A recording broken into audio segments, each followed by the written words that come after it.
Está con nosotros Joel Salas, él es director del Instituto Zuliano de Estudios Fronterizos, ICEF, y vamos a hablar del Centro de Información y Documentación Fronteriza, pero quisiéramos principalmente referirnos a de qué modo se está impactando la frontera con toda esta situación que se ha venido desarrollando a raíz de la nueva situación que ha emergido con Colombia.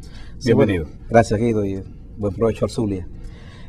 Primero decirte que desde que Colombia y Venezuela decidieron desgolfizar las relaciones, es decir, sacar el tema del Golfo de la relación, de la agenda bilateral, congelarlo, se abrió un mundo de posibilidades en la cooperación, en materia ambiental, en materia de infraestructura, en materia de cooperación en salud. Es decir, y entre esas también se impulsó mucho el proceso del comercio, que ha sido beneficioso tanto para Colombia como para Venezuela. En 10 años pasamos de 2.000 millones, menos de 2.000 millones, a 7.700 millones de dólares que se comercializaron entre ambos países el año pasado.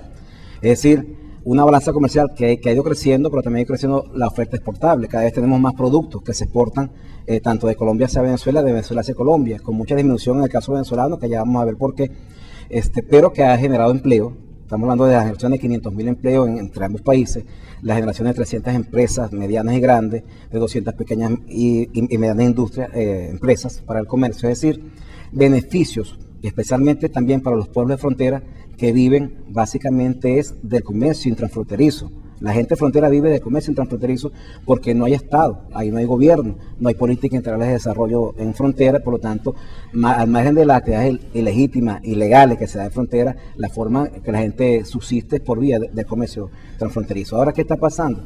Las posibilidades de ruptura con Colombia, bueno, ha generado de mucha angustia. ¿Por qué? Porque es empobrecimiento más hacia la frontera. Nosotros estamos diciendo que Venezuela le compró a Colombia, y esa es la gran asimetría que existe ahorita en la balanza comercial. Hace 10 años nosotros le exportábamos a Colombia el 49% de esa relación. Ellos nos exportaban a nosotros el 51%. Hace 5 años nosotros le compramos a Colombia el 60% de esa relación. Hoy le estamos comprando el 87%.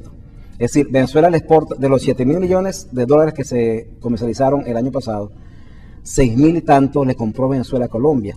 Eso indica que nos estamos desindustrializando de manera bárbara. Sí, estamos perdiendo capacidad productiva, están quebrando nuestras industrias. Eso es, digamos, una gran evidencia allí. Evidencia además que fracasó el proyecto de desarrollo endógeno, que la soberanía alimentaria, porque cada vez somos más dependientes de muchos países para comer, y entre estos de Colombia.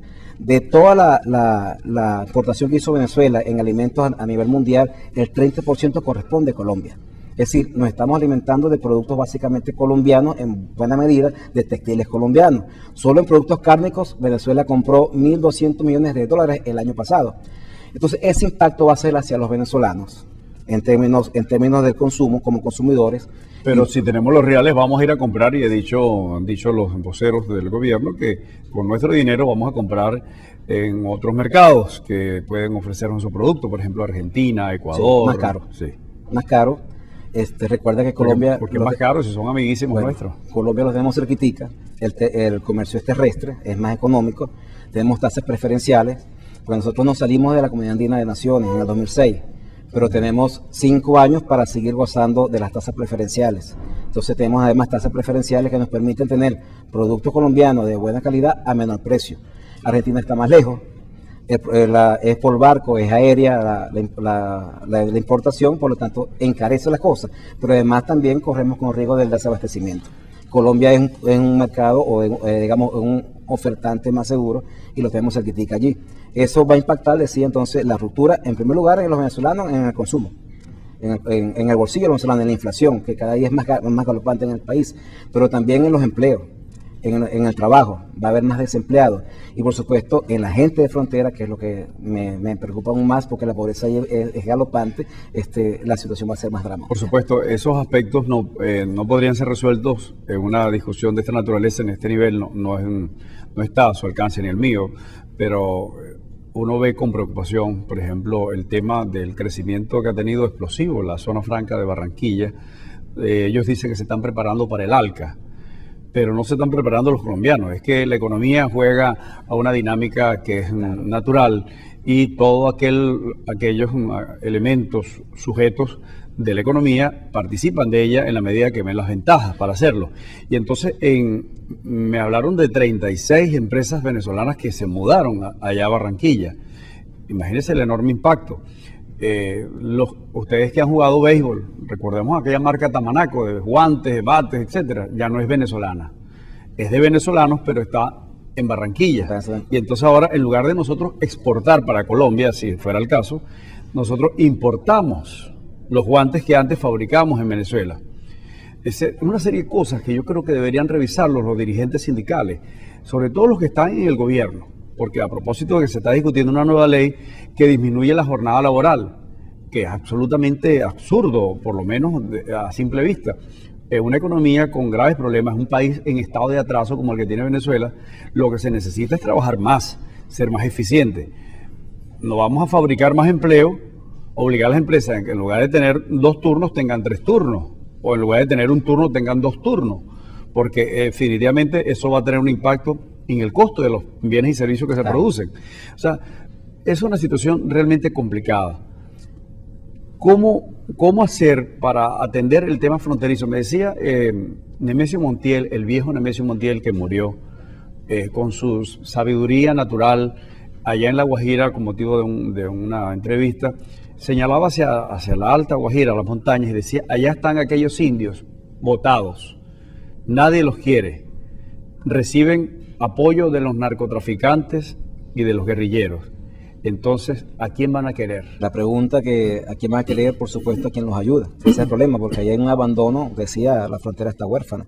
No hay Estado, no hay atención, no hay política integral de desarrollo. Y eso da, por supuesto, si hay abandono del Estado, que se meta el narcotráfico, se meta la guerrilla, se metan los paramilitares, se meta todo el mundo de la delincuencia. Y terminan ayudando, por supuesto, en la pobreza a quienes allí habitan. Nosotros hemos dicho que el gobierno nacional tiene, según el artículo 156 de la Constitución, ordenal 30, la competencia en materia fronteriza, que debe legislar sobre una política integral de desarrollo en las fronteras. Desde el gobierno regional hemos hecho algunos intentos, se han hecho algunas políticas crediticias para dinamizar las actividades económicas en la zona, se crearon las secretarías de Estados para acercar el gobierno hacia estos municipios fronterizos, pero tiene que estar esto enmarcado entre unas políticas generales del Estado, del gobierno, porque la frontera es un asunto de Estado, además que tiene el carácter que es binacional, porque está pegado a otro país. Entonces estamos esperando aún por esas políticas. Nosotros estamos preparando desde el gobierno regional para el mes de octubre un gran evento que queremos darle bastante peso, donde venga incluso el gobierno nacional, venga Colombia, venga todo el mundo, para que elaboremos, más allá de las diatribas políticas, elaboremos de manera franca hacia el pueblo, hacia los pueblos fronterizos, una política para la frontera. Tenemos la ley orgánica. ¿Hay algún vínculo, se está coordinando, por ejemplo, con la Cancillería venezolana, que mira, eso es absolutamente necesario? Sí, nosotros hasta, te voy a decir, Guido, hasta hace 3 años, 4 años, mantenemos perfectos vínculos con el gobierno nacional, con el Consejo Nacional de Fronteras, con la Cancillería.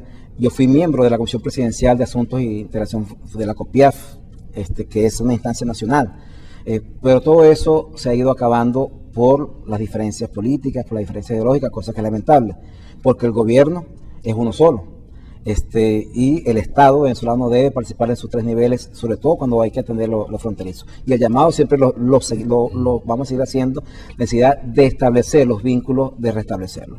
Ahora, te decía que la ley de frontera tiene 8 años de demora legislativa, y una ley para atender los fronterizos, una ley para el desarrollo de fronteras.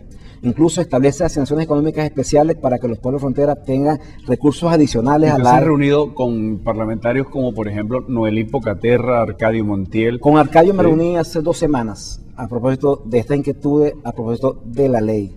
Quedó incluso muy motivado y, por supuesto, es un hombre de frontera que conoce de estas cosas. Y quedó entonces de montarnos una reunión con los parlamentarios, especialmente a los que viven en frontera y que conocen de la frontera.